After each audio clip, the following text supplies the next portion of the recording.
Good morning to the Board of Trustees, the administrators, my former teachers, and to the new batch of educators. Thank you so much for teaching here in our beloved alma mater. And of course, to my young Claretian brothers, cheers to all of you and congratulations.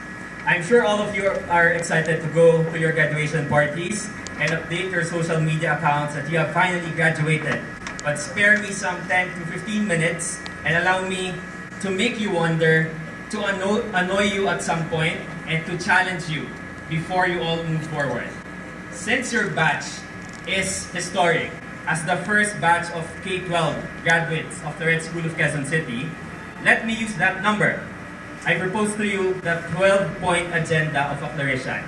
Let's start with agenda number 1. Be grateful. My brother and I, were both Claretians, were supposed to leave Claret and enroll in another school in the middle of a school year. My family had a very bad financial year, but thankfully, we were able to do something. After my graduation 9 years ago, I asked to work part-time here in Claret while balancing my freshman year in UP Diliman. It was very, very difficult, but I was able to partially pay for my remaining balance. You know what? I'm very grateful to have experienced that point in my life. It made me stronger. You always have the choice to see things differently. You can let a situation control you, or you can control a situation. I say control it. Turn pain into something beautiful. Something that will make you tell yourself, wow, that was a blessing in disguise. You all had your own stories of pain, and I'm sure you learned something good about it. You realized that you were able to surpass these challenges because of your loving parents, your friends, your teachers, the staff in the school, maybe your school bus drivers, etc. So here's a favor. After the ceremony, let them hold your diploma and make them feel how grateful you are to them. Okay? Number 2, be strong. I'm sure most of you had sleepless nights for your exams, projects, and papers. But as soon as you enter college or when you decide to work already, life gets tougher. Your basic education just prepared you for a bigger battle. But I ask you to be strong. You will definitely experience failures. I had some cincos or failing grades in college because of math. I failed some people when I was not qualified to run as chairperson of UP Diliman because of my grades in one semester. And I started my first day in college broken-hearted after my girlfriend broke up with me through a text message. But you need to endure it. You need to feel the pain. Pause for a while and think why these things are happening. Remember the line, everything happens for a reason? It is very true. I often visit our parish over there and have a moment with the Lord. I ask Him why many times. And you know what? You'll just smile whenever you realize, eventually, why He made it His way and not our way. So brothers, whenever you encounter failures, be strong. Everything will be well eventually. Number 3, be a game changer. Here's my dogma in life. Do the common things uncommonly well. We always have the choice to be ordinary, and that's fine. Or choose to be extraordinary. I remember when I led the team of our Paalam 2009 under the guidance of Mrs. Manala. Instead of using the stage in our old gym, which is used to be here, the stage was over there, we used the upper bleachers of the gym. We transformed it to a big stage. And actually, we didn't stop there. Instead of holding our graduation in the gym, we urged the administration to hold our special day under the stars at the quadrangle to make our special day extra special. So what am I saying here? We can always change the rules of the game if we are equipped with a compelling vision, a strong idea, and a tangible plan. So I urge all of you to think outside the box, to innovate, and to think of new things that can create impact. Now let's proceed to agenda number 4. Be bold. Guess what? I was a very activist in college. I used to attend and speak in rallies at Commonwealth during SONA and Labor Day. Now, I'm not saying that you should be an activist as well. I'm asking you to be brave, to always challenge the status quo, to always question why things are being done this way, to fight fake news, to speak up against tyranny, to stop bullying, to fight discrimination, and to fight for the rights of the oppressed and the marginalized people in our society. Brothers, being bold is having a critical mind. This is one of the best ways to apply your relevant lessons you've learned in the classroom. But remember that opposing without proposing is nonsensical and unproductive. Being brave requires you to be responsible. You cannot just contradict just because you're bothered. Rather, objectively oppose because you are about to propose something that will make things better. Number 5, be a leader. If my class advisor didn't urge me to run for student council way back in grade 7, I would never realize my own potential to lead. After that, I was an officer in the Central Board of Students from freshman to senior year, under the guidance of my advisor and mentor, Ms. Abancha. The Children's Museum and Library Incorporated, or CMLI, molded me to be a better leader. It prepared me to become the youngest chairperson to be elected in the student government of the UP National College of Public Administration and Governance. And later on, I was also elected as university councilor and vice chairperson of the UP Diliman University Student Council. But of course, anyone can be a leader beyond student councils. You can assert leadership in the smallest scale or in the grand manner. I've noticed that leadership is one of the best traits of Clarissan. We also initiate things that can move people. But here's a tip. Never forget about sincerity. Be a genuine and ethical leader who will listen and consider the common good. Being a leader doesn't mean we hold the monopoly of what is right. So always listen to the people. Number 6, be compassionate. Our society lacks empathy. But ironically, some people say that our generation is too sensitive and easily triggered by things. But you know what? Keep on being like that. Some people are too focused in their conveniences that they fail to feel the plight of others. As Clarissans, we've been exposed to the life of marginalized sectors.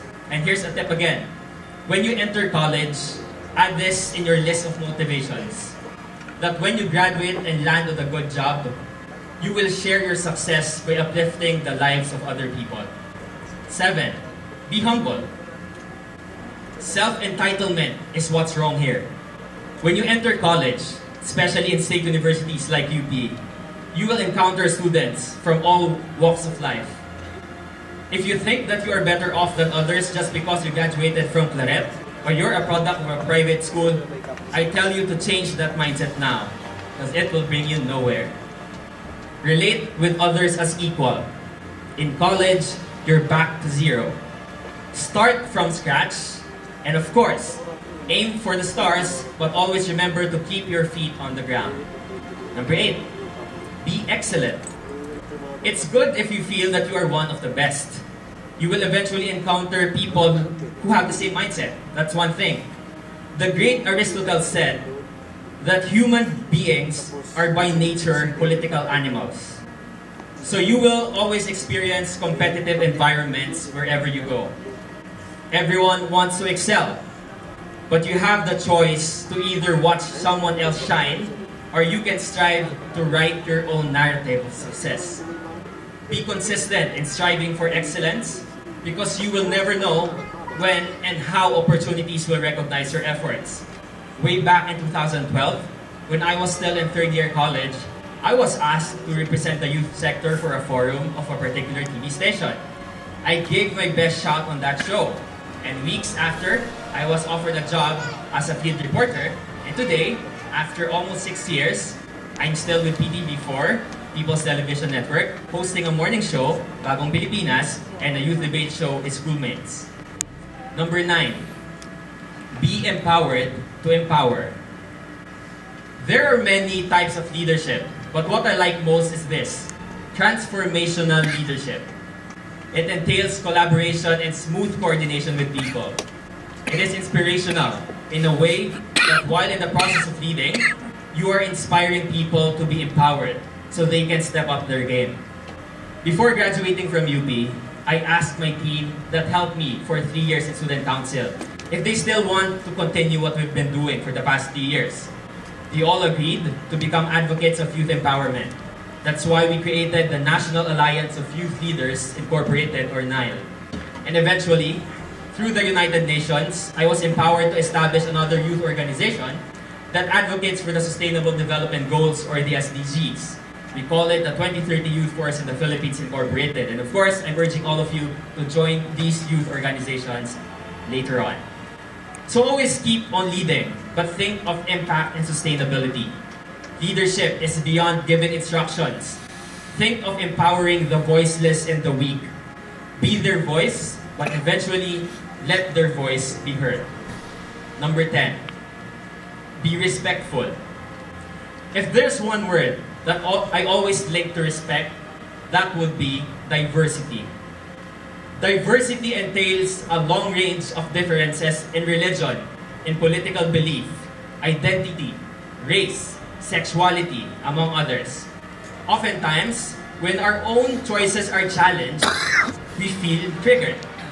Sometimes, when we notice some practices or choices of other people contradict a set of values and standards, we feel defied or even violated. But the question is, who are we to impose what is right and wrong for the choices that people make? I think as long as their choices do not harm, and if it shows kindness, why stop them? It's called respect and understanding that there is strength in diversity. You can always engage, but know that there is always a borderline. Engage to understand and not to start a fight. Number 11, be of service to the people. We learn to value service and volunteerism through our extracurricular activities here in school. Though it wasn't required in the curriculum, we chose to share our time, our skills and resources because we thought it will help us to know more about our capacity and that it will lead us to find our purpose, and it definitely will. Even if you just want to improve yourself, you cannot deny the fact that you are part of a community, of a society. So while you are on your quest in building your own future, I'm emphasizing this again, why not include the people as part of your motivation? Imagine your end goal, not only satisfying your own dreams, but also the improvement of other lives. Sounds better, right? Now, lastly, the last agenda, always be a Clarician. In the university, you will always encounter the phrase, kaya pala, Clariciano kasi. But don't worry, oftentimes, it's used because we're doing something good. Okay? So keep on making sure that our brand as Claricians is clean and good. Don't do anything that will tarnish our name, because one dreadful mistake can affect the name and the greatness of our beloved alma mater. You can forget everything that I said, but I ask you to remember this moment when I tell you that our motto, Scientia Maxime Cum Virtute, is our only main agenda as a good Clarician. Knowledge is power, and we can achieve greatness with it. But if done without wisdom, then we have a problem. Wisdom. Be grateful, be strong, be a game changer, be bold, be a leader, be compassionate, be humble, be excellent, be empowered to empower, be respectful, be of service to the people, and always be a Clarician. Congratulations, brother.